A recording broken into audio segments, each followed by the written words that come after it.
खरगे के छत्तीसगढ़ दौरे और कांग्रेस के भरोसे के सम्मेलन पर बीजेपी ने निशाना साधा है। बीजेपी के राष्ट्रीय उपाध्यक्ष और राज्यसभा सांसद सरोज पांडे ने रायपुर में प्रेस कॉन्फ्रेंस कर खरगे से कई सवालों के जवाब मांगे। तो बिलासपुर में बीजेपी के प्रदेश अध्यक्ष अरुण साव ने मीडिया से कहा कि भूपेश बघेल की सरकार ने जनता का भरोसा खो दिया है। भारत जोड़ो यात्रा मनाने वालों को ये बताना चाहिए कि उन्हें भारत शब्द से क्या आपत्ति है। कुछ दिनों में 8 से ज्यादा लोगों की मृत्यु जहरीली शराब से, अवैध शराब पीने से हुई है।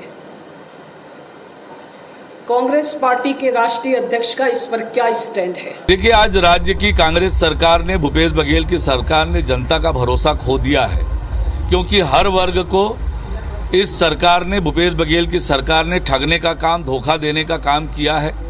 छत्तीसगढ़ की जनता राज्य की भूपेश बघेल की वादा खिलाफी करने वाली सरकार को सबक सिखाने की तैयारी कर ली है। तो जैसा कि आप सुन रहे थे, सरोज पांडे ने कुछ सवाल पूछे हैं, वही सवाल हम आपको भी बताते हैं। दरअसल विपक्ष ने मल्लिकार्जुन खड़गे, जो कांग्रेस के राष्ट्रीय अध्यक्ष अभी प्रदेश में आए हैं, तीसरी बार आए, भरोसे का सम्मेलन करने आए, उन्हीं से पूछ लिया है और यह बताया कि भरोसा दरअसल खत्म हो गया है कांग्रेस पार्टी का। लेकिन सरोज पांडे के सवाल आप सुने। उन्होंने सवाल पूछा, भारत जोड़ो यात्रा की वर्षगांठ मनाने वाले बताएं कि उन्हें भारत शब्द से क्या आपत्ति। और साथ ही उन्होंने ये सवाल भी पूछा कि छत्तीसगढ़ में राहुल गांधी की सभा में परोसा गया खाना खाने से 50 से ज्यादा गायों की मौत हो गई। क्या खरगे जी जन्माष्टमी के दिन सार्वजनिक रूप से माफी मांगेंगे? सनातन धर्म के अपमान करने वाले उदयनिधि स्टालिन का समर्थन आपके बेटे ने किया है, क्या इस पर माफी मांगेंगे? अगला सवाल उनका यह है कि छत्तीसगढ़ के मुख्यमंत्री को चिट्ठी लिखने का शौक है। राजस्थान में आदिवासी महिला के साथ दुष्कर्म हुआ, महिला उत्पीड़न की पराकाष्ठा हुई, क्या इस पर अशोक गहलोत जी को भी चिट्ठी लिखेंगे? एक और सवाल, छत्तीसगढ़ सरकार का नारा है हमर बेटी हमर मान। सुकमा में बच्ची के साथ अनाचार हुआ, इस पर क्या आपके मुख्यमंत्री और सोनिया जी माफी मांग चुके हैं? अगला सवाल उन्होंने पूछा कि छत्तीसगढ़ में प्रतिदिन औसतन 2 से 3 बलात्कार और हत्या के मामले दर्ज हो रहे हैं। जशपुर में शिक्षिका के साथ अनाचार हुआ, मंदिर हसौद और देवेंद्र नगर में सामूहिक दुष्कर्म हुआ।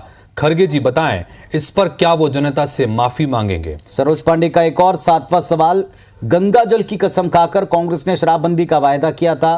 पिछले कुछ दिनों में 8 से ज्यादा लोगों की मृत्यु जहरीली शराब, अवैध शराब से हुई है, आपका इस पर क्या स्टैंड है? प्रेस कॉन्फ्रेंस में पूछे सवालों का जवाब देते हुए सरोज पांडे ने यह भी कहा कि पहले कांग्रेस कहती थी कि भूपेश है तो भरोसा है, अब दीवारों में लिखा जा रहा है कांग्रेस है तो भरोसा है। इसका क्या अर्थ निकाला जाए?